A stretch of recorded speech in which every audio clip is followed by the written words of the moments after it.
You know, I think I might now be forever ruined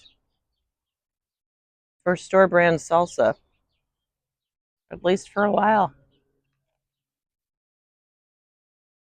I think I might also be ruined for generic corn chips.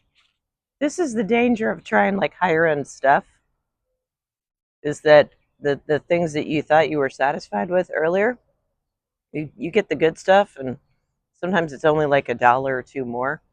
And you're like, why have I been eating, suboptimal crap all this time?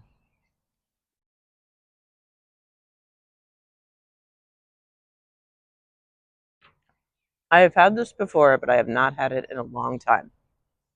And I would say this is a solid 5 out of 5. I mean, I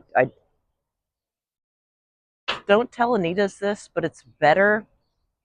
It's better than their salsa. I'm sorry, Anita's. I love you, and you have the best waitresses in the world, but they got you beat. Sorry. These are not as good as Anita's chips.